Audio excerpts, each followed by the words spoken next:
Hey, all you cool cats. Ready for a little fun? Huh, that's what I thought. Pop Talk, Scooby-Doo-Wah-Doo-Wah, Pop Talk. The fun never stops, you know. Pop Talk. If you're a nerd or a jock, run, don't just walk. Get ready to rock, you got Pop Talk. Now, it's time for Pop Talk. Ladies and gentlemen, welcome back to San Diego Comic-Con 2022 here in Funkoville. I am Jason JJ Biscuits Bischoff, and I am so thrilled to be talking to our next guest. Certainly needs no introduction whatsoever. Well, try. I mean, you might need it. Oh man, a veritable force of nature that spans generations of acting talent. I can only begin to capture. That's good enough. I just wanted to be sure. Absolutely. So, sir, without further ado, would you please do us the great honor? I will, but you got to do me the honor first. Yes, sir. There's a question I've always had. I wanted to ask you this question. Yeah, I'm ready. You ready? What does further ado mean? Further ado. No, is it adieu, A-D-U-W, or A-D-O? I mean, what is it? I think it's a dew, if I'm not mistaken. D-E-W, like drinking the dew thing? No, not drinking the dew. A dew, like goodbye. A-D-I-E-U. Yeah, I think so. Oh, that makes sense. Without further ado, like you're saying, without any more goodbyes, but Yes. you're not saying goodbye, you're introducing me. Without further hellos. To do? Yeah. Without a further We're gonna to do that. Ladies and gentlemen, without further to do. There you go. The man, the myth, the legend. Who are you? Where are you from? And how would people know you? I'm from Montreal, Canada. People might call me on my phone. The phone number is, I'm not gonna, and that's about it. Okay.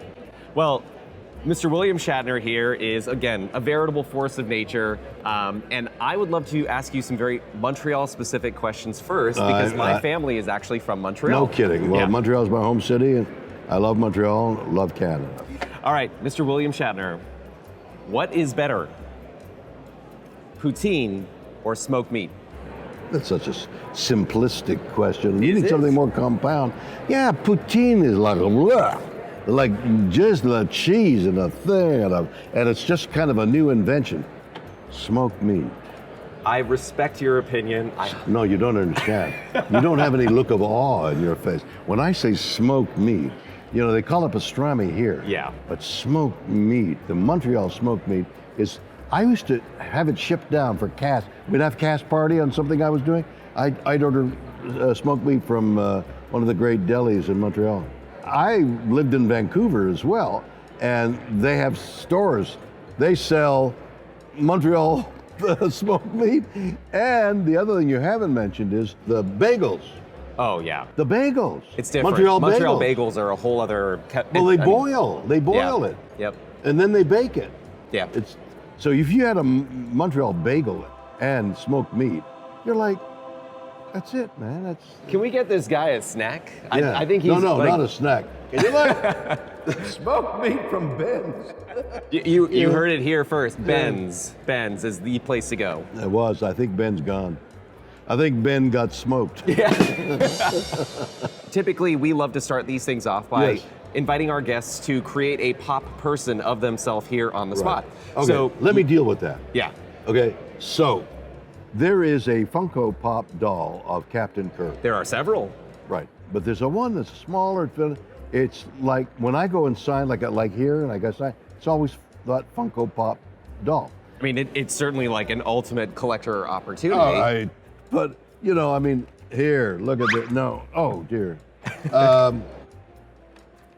No, you know You're good. what? The Funko Pop doll of Captain Kirk, the many of them, Yeah. are really super duper. It's already perfect. Why seek to reinvent Yeah, exactly. perfection? Why even chance it? Sure. That if I could invent something better, it would make you look foolish. Fair. Challenge accepted. We'll just keep making them better and better ourselves. That's it. But thank you for the opportunity. On that note, Without further ado. without further to do, as a Montreal resident, you graduated from McGill University. I did. Roughly at the time my father was teaching there. You graduated with a commerce degree. Yes. How'd that work out for you? Terrible. I barely. At McGill, I don't know about any other university, but at McGill, especially when I was going there, you could fail you took 5 subjects a year. Sure. And they had to, 1 or 2 of them had to be what your major was. Yeah. And the others you choose. I would fail that year the 2 subjects I needed to pass. The other 3 that I chose, psychiatry, music, whatever, I got great marks. But I failed 2 subjects every year, Yeah. so that you could make them up in the summer. So every summer that I was at McGill, part of the time was spent studying to make up those 2 subjects. I must have passed with the lowest passing grade of any student that graduated from McGill University. We actually know that because we looked up your records. I'm just no. kidding. I'm just kidding. No, it's the truth. And I'm not unhappy about it, because when I went for my first job as an actor in a professional theater, Sure. I'd been an amateur through graduation. They said, well, our acting company is filled up, but we do have a job for an assistant cashier or whatever. it was." Sure. I said, I've got a degree In commerce. in commerce. And they hired me as a result of that, fired me two weeks later because I was terrible at that, Sure. and hired me as an actor. And would that be considered as your big break? Was that your You know moment? something? It was. I was in Ottawa. The Canadian Repertory Theatre was a famous theatre, professional theatre at the time, the only one in Canada. I got paid $30, $40 a week. I starved, I slept on a Sure. rope mattress in Ottawa. And then from Ottawa, I went on to Toronto, where I was able to do well and finally end up in New York. But that degree got me my first professional job. First fail, first success. Life is like that. Yeah. I'm serious. One door closes, the other door opens. If you consider that. If you fail and say, that's it, I'm dead, I'm no good, it's not. What opportunity can come from that failure? Because you have to fail. Yeah. Your kids from university or older, you can't know everything. You have to make a mistake. And if your boss is saying, well, you make too many mistakes, you're fired, that's his problem, because you've already learned not to make those mistakes. All right, so you played James T. Kirk for decades. I did. Actually, for 3 years. Just 3 years? But you've since gone back for movies feature and and theatrical stuff, and theatrical. That's true. Gee, I forgot all about the movies. I have had enough of you! But because you've done so much with the character Yeah. and spent so much time in that headspace, Yes. is there anything that you still want yet to accomplish with James T. Kirk? I live to regret when the character was killed, and I have ideas about death, or I add to the confusion of death. But my thought was that this character was always dealing with these monsters, and instead of going, oh my God, the monster, he'd go, oh, what a monster. So that he would deal with death in the same way. So I ad-libbed in the death scene, oh my. Oh my. And I thought he would have said, oh my. But it came out a little more dreading, oh my. And I didn't want it to be dreading, and I don't know why it came out that way. Sure. So you would go back and change that? I would change that. Even if I could do it in a wild sound. So you've played William Shatner in The Big Bang Theory. I played myself. Yes. But- But do you think that version of yourself is any different from the real Well, life man? you see, there's a comedic element Sure. that is another layer. I found you very funny, let's be clear. That was the thing. But I didn't think of that as a character. I was going for the comedy that was inherent in that scene, or scenes. I was searching for the element of amusement. Sure.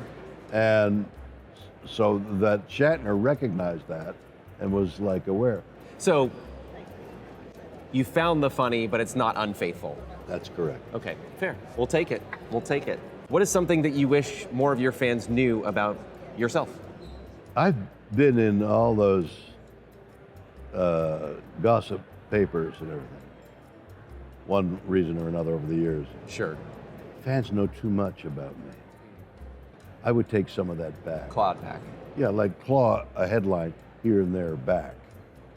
Well, you didn't, forget, right? All right, so please, Mr. William Shatner, finish this sentence. Yes. T.J. Hooker and James T. Kirk walk into a bar and a priest walks in and blesses them both. end of story? Yes, right. What a beautiful, simple little story that captures many generations. Exactly, and all kinds of religions and all kinds of Sure. thoughts, right. He didn't specify what kind and of a priest. peaceful eminence all over the world. I love that. As you mentioned earlier, we have had the great honor and distinct honor of capturing your immortal likeness as James T. Kirk in a multitude of different versions of, Right. your iconic character. Yes. Boldly Go, Red Alert, and one that I thought would be amusing is We've Been Canceled? So, as somebody who's now sitting on the other side of such a prolific career, what is it like to be popped? What is it like to be a part of that ecosystem of fun? See, I'm not coming from it like on the other side. Now, I'm an old guy, but I don't feel old. I mean, I'm looking at it like I've got this, and I've got an album, and I've got a television show, and I've got a hit television show called The Unexplained. I've got the Funko dolls. I've got a watch. I'm going to ask one final question, which is, what would 2022 William Shatner offer in terms of advice to 22-year-old William Shatner? Don't give up. It's that simple, right? Sometimes it's just that simple. Well, you could lose the word "don't," and the advice would be Give up. give up. Not going to happen, kid. At least you'd have no competition in that race, right? Right. Ladies and gentlemen, again, this has been my distinct honor to have Mr. William Shatner here. Again, a man of prolific nature and certainly curious questions himself. Again, we just want to thank you so much for, on behalf of the entirety of the Funko family, for being here. I want to thank this company, Funko. It's really fun and good, and I admire the company. Yeah, well, we try to capture that in everything that we do, and you're a big part of that story. So thank you again. Thank you. Ladies and gentlemen, William Shatner. Thank you. Thank you.